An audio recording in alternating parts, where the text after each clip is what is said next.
In the headlines, it's down to the finishing line as Calypso finalists secure their numbers and brace for Saturday's finals. All is set for the 2019 Miss Dominica pageant.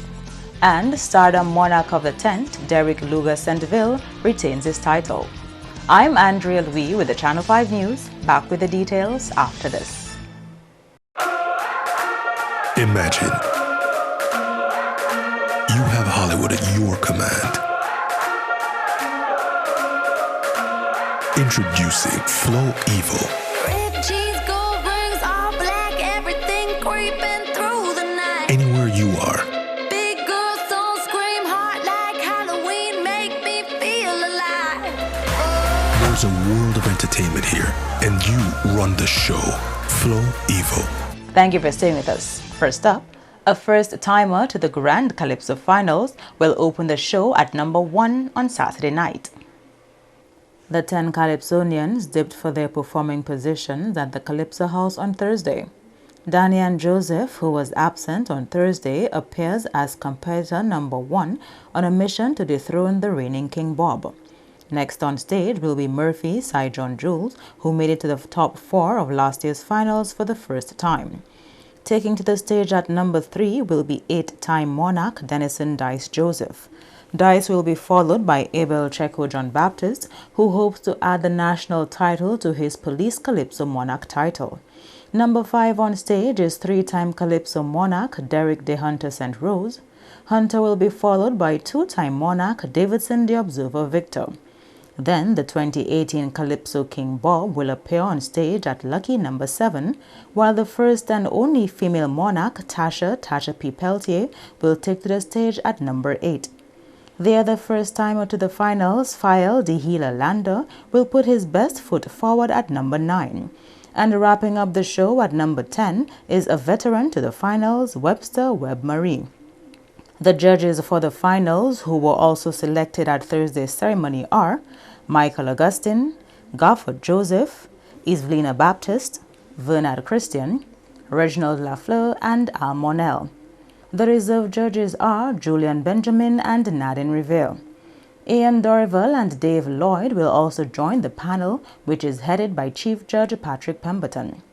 The MCs for that night will be Val Youngbull Cuffey and Marja Lady Star Stedman. In more Calypso news, the Stardom Monarch of the 10th has retained his title for the 2nd consecutive year. Derek Luger's Centeville won the title on Wednesday night with his 2019 hit Calypso, Caressa.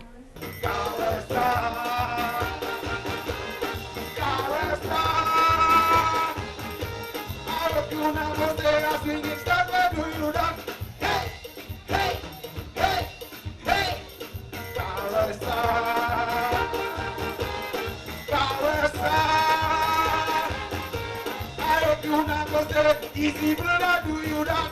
Hey, hey, hey, hey. For years I take my blood, so I welcome you in my family, the forgetful family. Now you are in the company of Peter Brass and Ross Kelly. Way. Lugas beat Tasha P. Peltier into 2nd place. Tasha P. is the only female finalist in this year's national competition. She performed Ross Response at the Stardom tent. 3rd place went to Jude J.D. Deloney, who sang his 2nd release of the season titled Get Out. And 4th place went to Fael Dihila Lander, who is also a finalist in the national competition. He performed Hope Must Survive. Moving on to pageantry, the stage is set for the 2019 Miss Dominica pageant. Julian Morris has more. 5 ladies will participate in the competition, which makes a return after a 1-year break due to Hurricane Maria in 2017. The contestants will appear in 6 rounds, namely the opening number, which is not judged, then spectacular creation, performing talent, swimwear, evening wear, and question and answer, which are the judged rounds. Chairperson of the Queen Show Committee, Romuald Hyacinth, says the Carnival Queen Show provides an avenue through which the young ladies can further develop their platforms. The Carnival Queen pageant aims to highlight the extraordinary beauty, diversity, talent, and intelligence of young women who will serve as ambassador for Dominica. This pageant provides many benefits. It serves to boost the confidence, self-esteem, and self-worth of the contestants, as well as to provide the young ladies with the opportunity to promote and advocate their individual platforms. It is our hope that the Carnival Queen will be the spokesperson for her platform that will be created in honor of the pageant. Every effort will be made for the face of the Carnival Queen to be in the spotlight at any forum involving and affecting the youth of our society. The ladies will appear on stage in the following order. 20-year-old Aliyah Martin of Campbell is contestant number 1. Her chaperone is Nadia Pinard and she is sponsored by Corisav Inc. Aliyah's platform is Men Achieving Leadership Excellence or MALE. 21-year-old Chrislyn Tavernier of Granby, contestant number 2, is chaperoned by Charlene White Christian.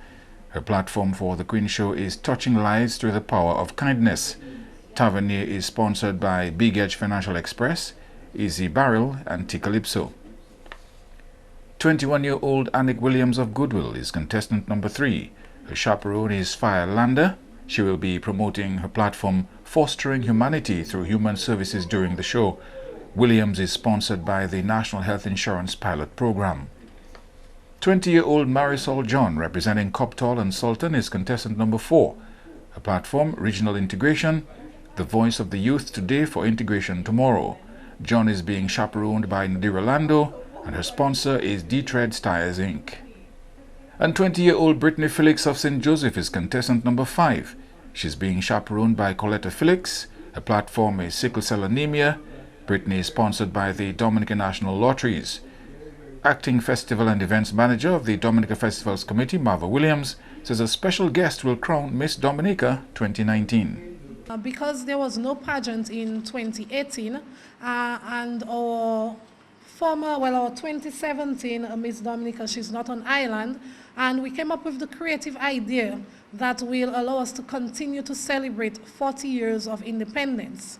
So the young lady, if I should say it like that, who's going to crown the Miss Dominica 2019 is the lady who was crowned 40 years ago as Miss Dominica, and that's Miss Margaret Joseph. So she will be on island, I think, sometime today or tomorrow, and she's really looking forward to that crowning moment in celebration of our 40 years of independence. So we look forward to that as well. The Miss Dominica pageant is scheduled for Friday, 1st March at Carnival City from 8:30 p.m. Still with the pageants, a 19-year-old third-year student of the Dominica State College is the 2019 Miss DSC Mass Jamboree. Hallie Bruni, who hails from the village of Tebow, is an information technology major at the DSC.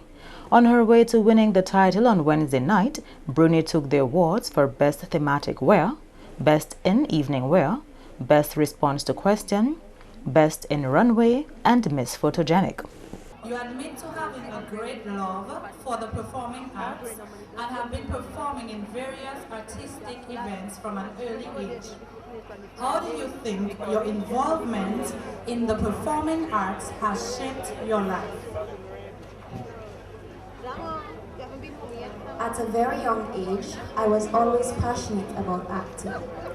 In high school, I embraced every opportunity given to me to participate in choral speeches and dramatic plays.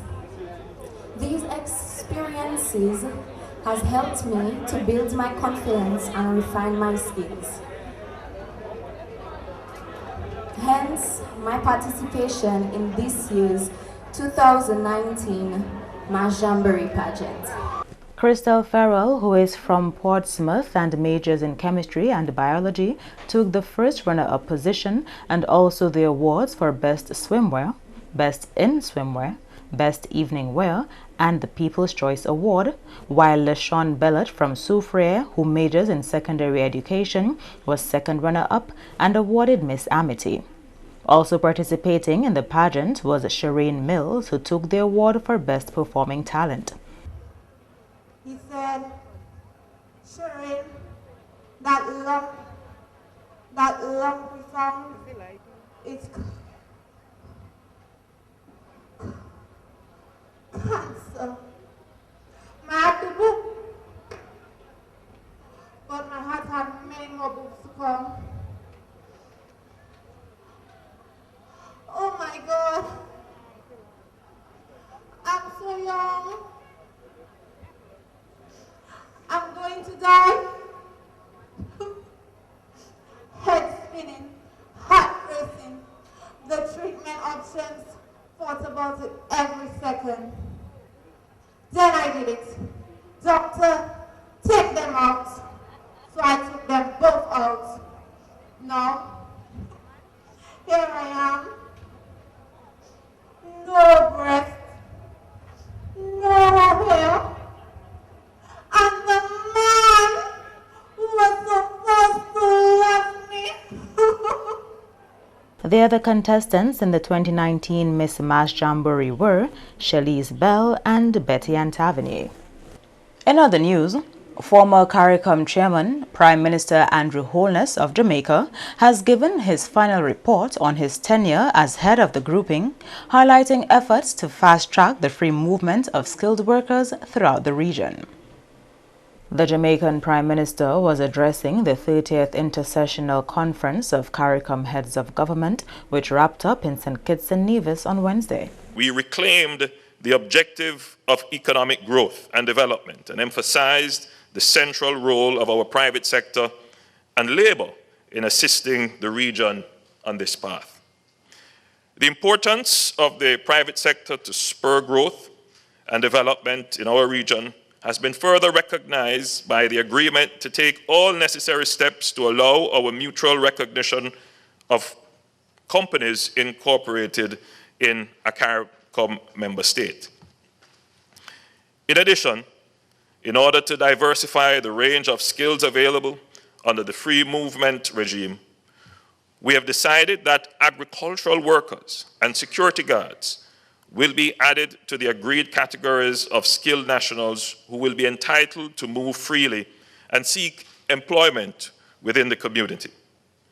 We also confirmed that beauty service practitioners and barbers can move and work as artists.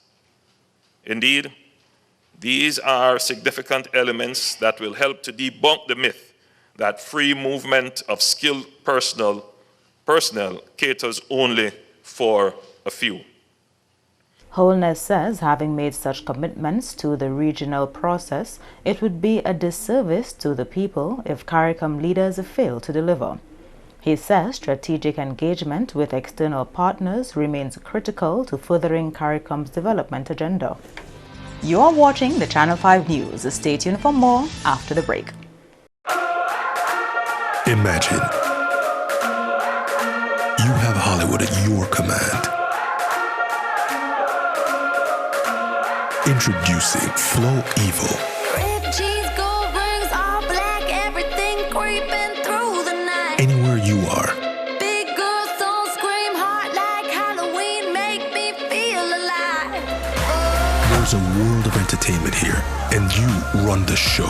Flow Evil. Welcome back.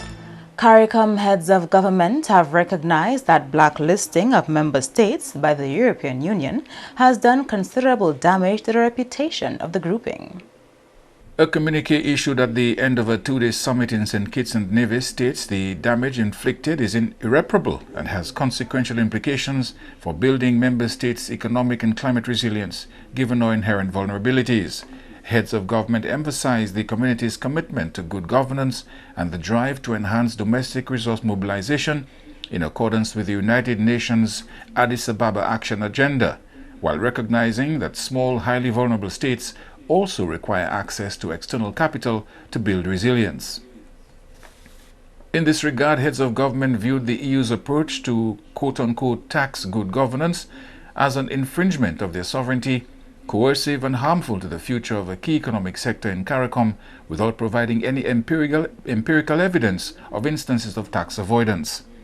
Heads of government agreed that the community's strategy against blacklisting will be multidimensional and targeted to both the immediate protection of member state sovereignty and their future relations with Europe. Heads of government have accordingly requested the EU to cease the blacklisting of CARICOM states which have already made commitments to reform their tax structures in good faith. Motor vehicle collision Wednesday morning at Pickard on Ross University Boulevard. Police say the incident occurred when the minivan being driven in a northerly direction on the main road went out of control. It slammed into the Jeep and pickup which were parked on the side of the road. Luckily, no serious injuries were reported. And there was another road traffic collision on the Eolibla Highway at Lower Belfast in the vicinity of the park on Sunday. It involved 3 vehicles. 2 out of the 3 were extensively damaged. And West Indies cricket has lost a champion who spent his distinguished career chronicling the ups and downs of the sport he loved so much.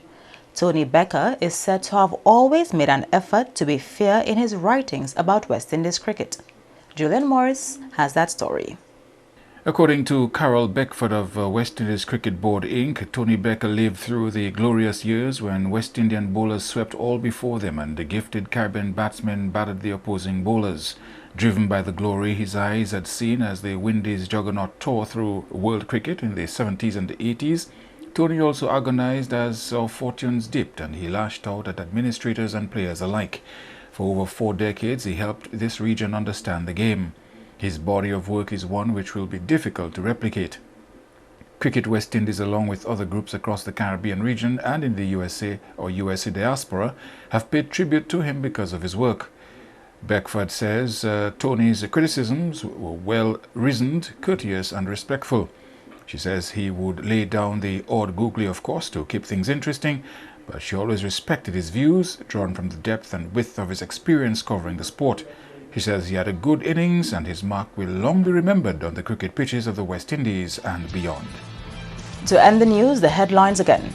It is down to the finishing line as Calypso finalists secure their numbers and brace for Saturday's finals. All is set for the 2019 Miss Dominica pageant. And Stardom Monarch of the Tent, Derek Luger Centville, retains his title. Feel free to contact us at news@marpin2k4.com. You can also access our past newscasts on our YouTube channel. On behalf of the entire production team, I am Andrea Louis, and to all of our viewers around the world, thank you so much for watching. Join us next time.